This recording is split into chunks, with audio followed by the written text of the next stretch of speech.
यह भगवान नीलकंठ वर्णी की ऑडियो सीरीज है।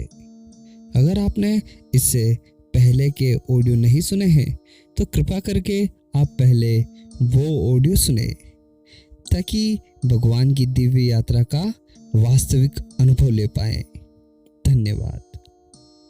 चलिए शुरुआत करते हैं। केदारनाथ से चलकर नीलकंठ वर्णी बर्फीली आंधियों के बीच हिमालय की चढ़ाई करने लगे। पहाड़ों के उतार चढ़ाव वाले विकट मार्गों से 9 दिनों तक चलकर वे बद्रीनाथ पहुंचे। शिखरबद्ध सुशोभित मंदिर में जब बद्रीनाथ नारायण भगवान की मूर्तियों का दर्शन हुआ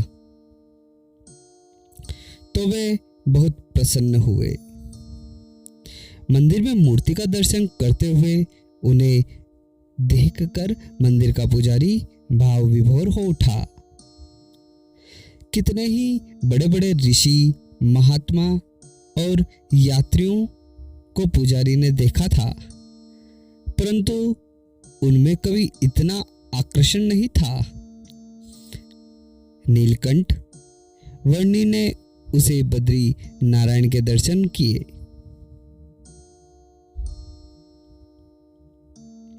पुजारी ने बड़ी श्रद्धा से नीलकंठ वर्णी की सेवा की।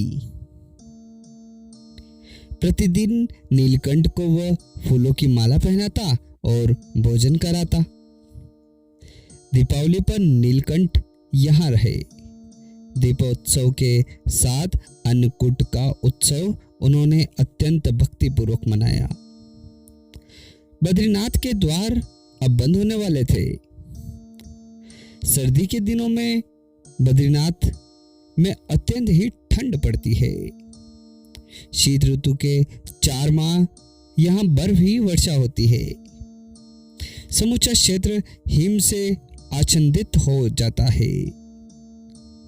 जब भगवान बद्रीनाथ जी की चल मूर्ति को नीचे स्थित जोशीमठ के ज्योतिर्श्वर मंदिर में स्थापित करके पूजा की जाती है। पुजारी नीलकंठ को सोने के होदे के साथ हाथी पर बिठाकर जोशीमठ ले आए। वर्णी को यहां से कैलाश मानसरोवर की ओर जाना था। पुजारी एवं जोशीमठ के भक्तजनों ने नीलकंठ को यही ठहरने का अत्यंत आग्रह किया। सभी ने कहा कि शीत ऋतु में अब ऊपर जाना दुर्गम और भयावह है। वहां की हिमवर्षा साक्षात मृत्यु का तूफान बनकर आती है। नीलकंठ अपने संकल्प में पहाड़ की भांति अविचल थे। पुजारी और भक्तों की चिंता थी कि केवल कौपीन पहने हुए नंगे पैरों से यह सुकुमार योगी यात्रा कैसे करेंगे। यह सोचकर सभी भयभीत हो उठे।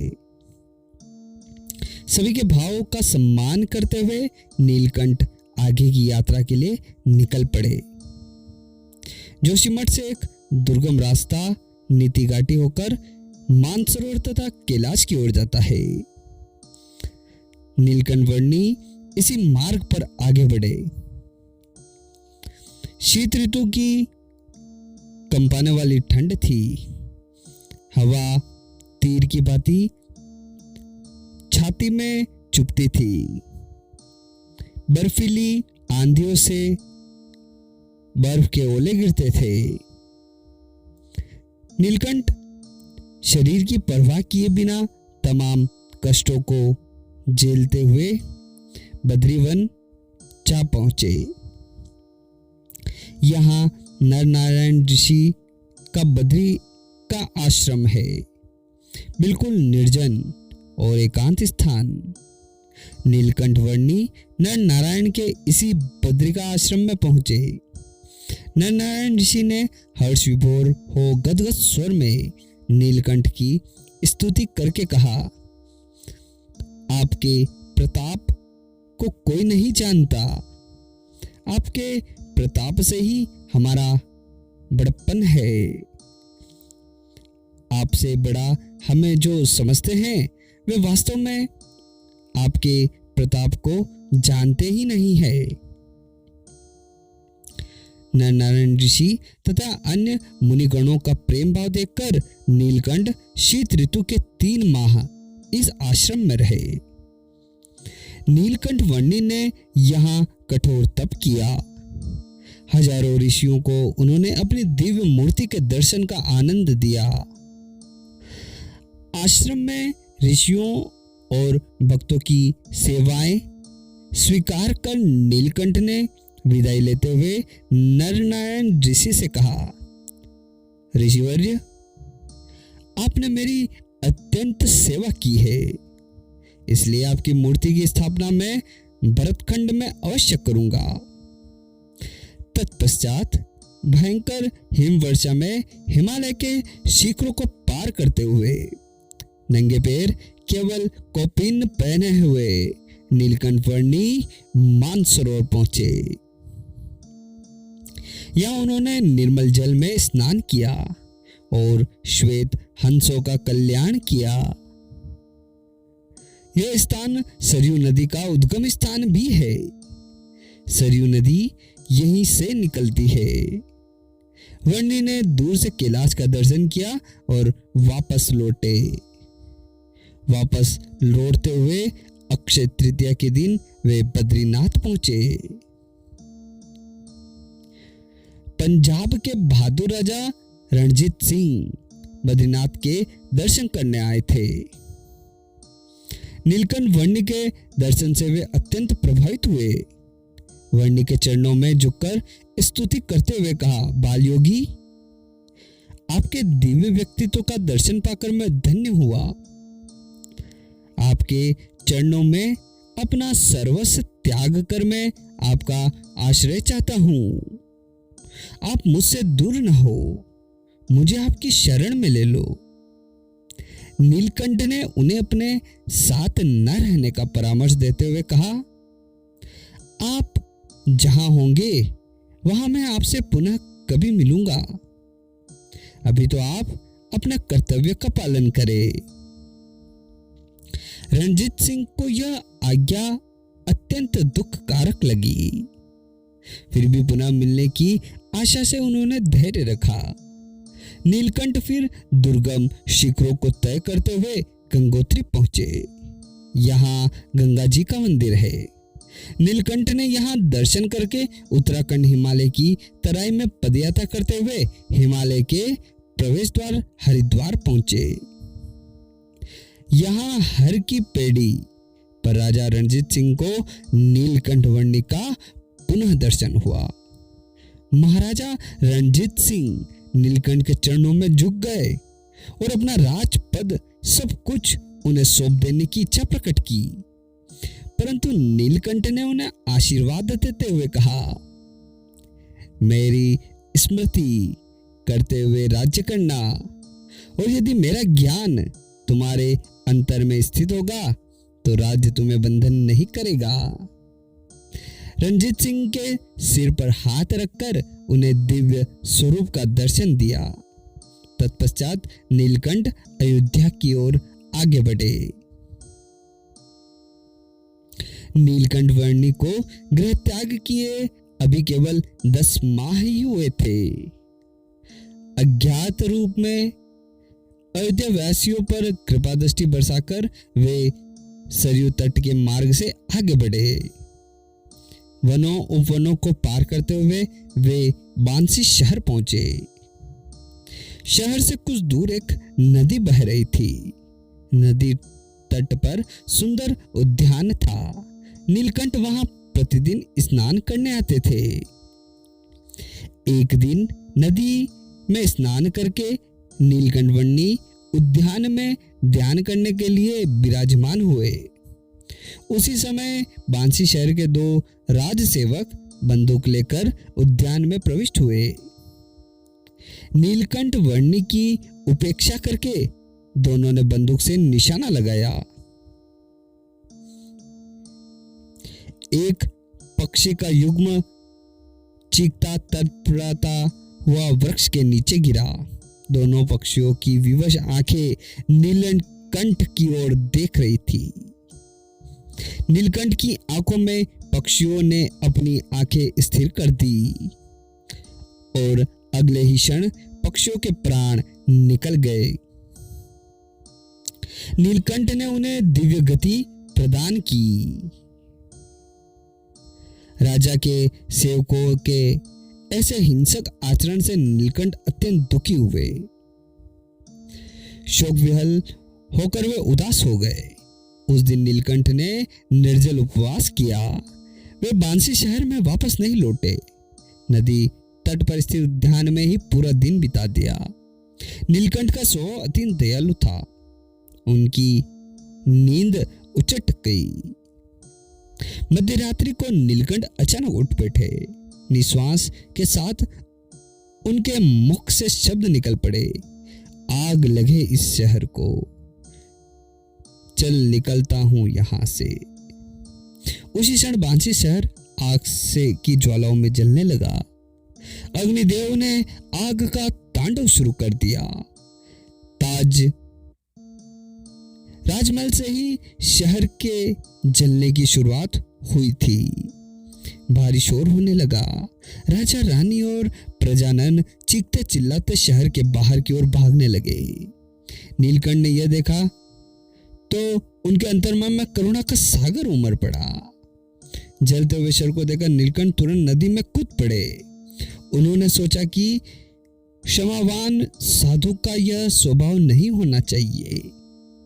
किसी का बुरा हो ऐसा विचार तक हमें नहीं करना चाहिए। वे नदी में कूदे ही थे कि आग शांत हो गई। सभी बच गए, परंतु केवल 2 उद्दंड सेवक जलकर मर गए। ये सेवक वो ही थे जिन्होंने पक्षियों को मारा था। नीलकंठ इस घटना से प्रभावित होकर नदी के जल में जाकर खड़े हो गए।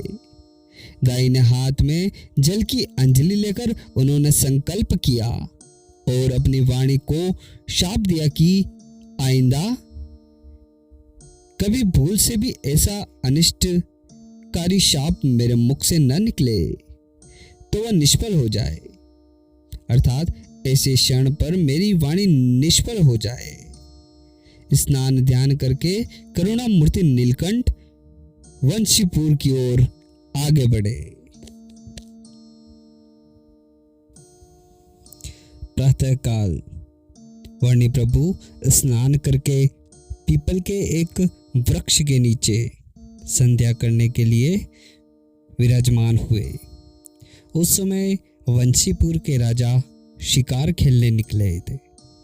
उन्होंने वृक्ष के नीचे बाल योगी को देखा। चंद्रमुखी कमल के पत्र समान गहरी आंखें और ललाट पर ब्रह्मचर्य का तेज।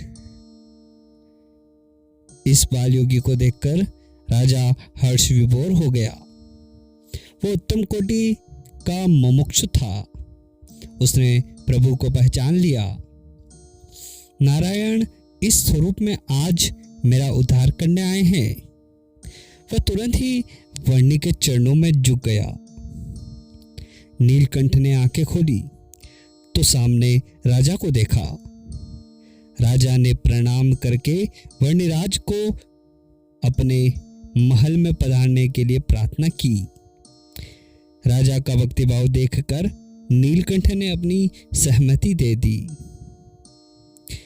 राजा उन्हें अपने अश्व पर बिठाकर महल की ओर चल दिया था। इसी दृश्य को देखकर सभी आश्चर्यचकित थे। नीलकंठ का दर्शन करने के लिए प्रजाजनों की भीड़ उमड़ पड़ी। सभी ने भावपूर्ण बालयोगी को प्रणाम किया। राजमहल में रानी ने भी हर्षपूर्वक अतिथि का सत्कार किया। नीलकंठ को देखते ही रानी दिग्मुग्ध हो उठी। सभी ने सोचा कि यह कोई सामान्य ब्रह्मचारी नहीं है, परंतु साक्षात भगवान ही है।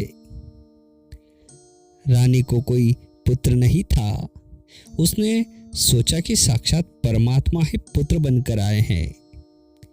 उनकी दो कन्याएं ईला और सुशीला भी नीलकंठ के दर्शन से सम्मोहित हो गई।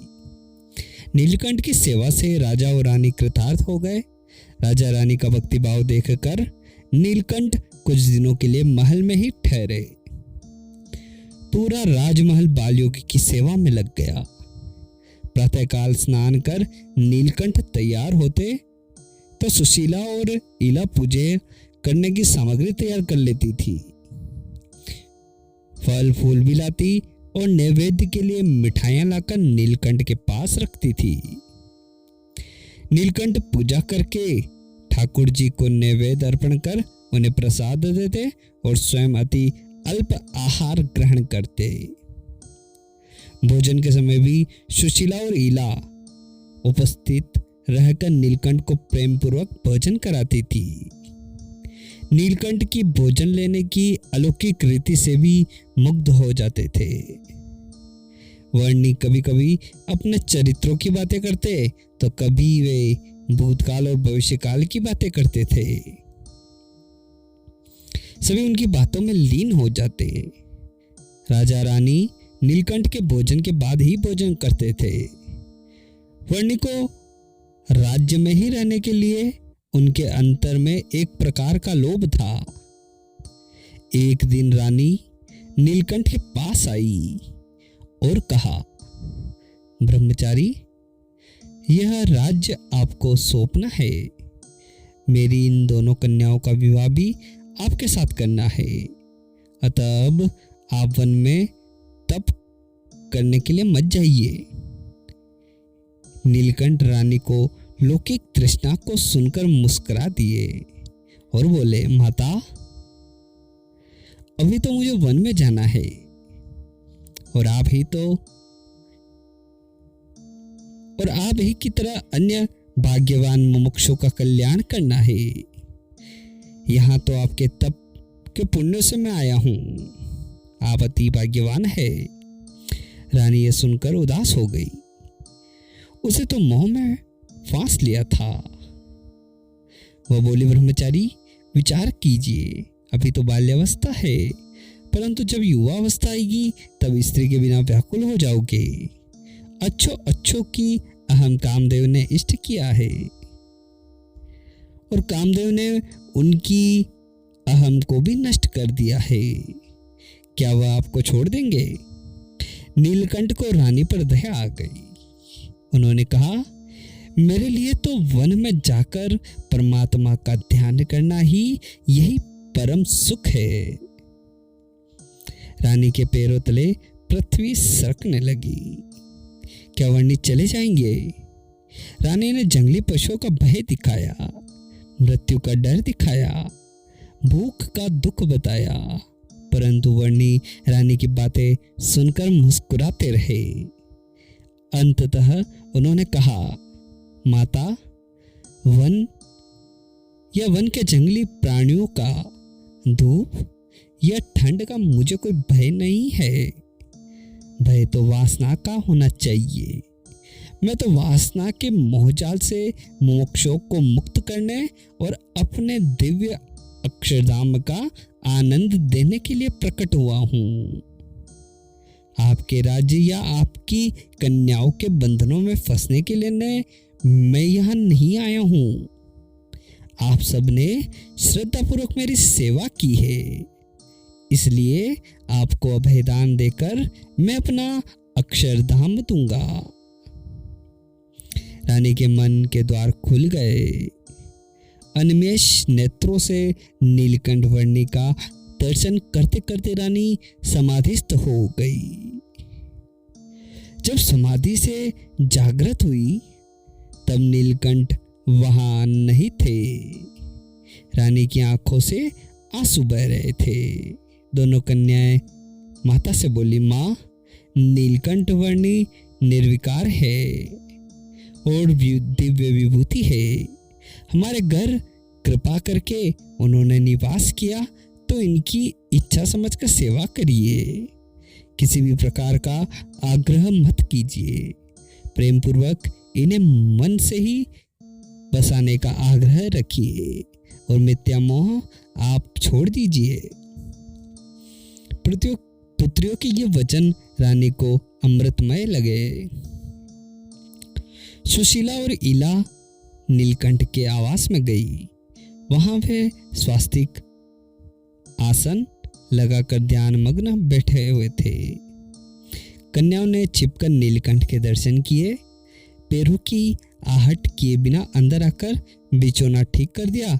जल का प्याला और फल रखकर दोनों आपस में और फिर वहां से चली गई। नीलकंठ लंबे समय तक ध्यानस्थ अवस्था में बैठे रहे। रात्रि कब हुई, मध्य रात्रि कब बीती, उन्हें पता ही न चला। एकाएक वे जागृत हुए और देखा तो रात्रि की नीरव शांति छा चुकी थी। महल के दरवाजे बंद थे। नीलकंठ ने सोचा कि राजा, रानी और कन्याओं का कल्याण निश्चित ही हो गया है। अब मुझे यहाँ से निकल जाना चाहिए। वे बिजली की तरह तेजी से अपने अनजाने पथ पर निकल पड़े। सुबह सुशीला और इला ऊपर आई। तब नीलकंठ वर्णी को न पाकर वे अत्यंत दुखी हुई। अवश्य ही नीलकंठ वर्णी निकल चुके हैं, यह सोचकर पिलकते हुए दोनों ने रानी को समाचार दिया। नीलकंठ की विदाई से दुख के मारे रानी निश्चेतन होकर पृथ्वी पर गिर पड़ी। महल में आक्रंद छा गया। राजा पर भी तो मानो वज्रपात हुआ हो। इस तरह शोकाकुल हो गया। जैसे जैसे शहर में समाचार फैलता गया, वैसे वैसे लोग महल की ओर आने लगे। राजा के आदेश से 10-10 घुड़सवार चारों दिशाओं में भेजो। जांच करो, नीलकंठ को बिना वापस मत लौटाना। चारों तरफ घोड़ों की पादचापों की दिशाएं गूंज उठी, परंतु नीलकंठ का कहीं पता न चला। नीलकंठ मानो ओझल ही हो गए थे। 20-20 कोस तक राजा ने राज्य के जंगलों का चप्पा चप्पा छान मारा, लेकिन नीलकंठ का पता तक न चला। विरह की वेदना से वह व्याकुल हो गए। नीलकंठ ने आकाशवाणी द्वारा राजा को धैर्य बंधाया और मैं तुमसे सौराष्ट्र में मिलूंगा, ऐसा वचन नीलकंठ ने दिया।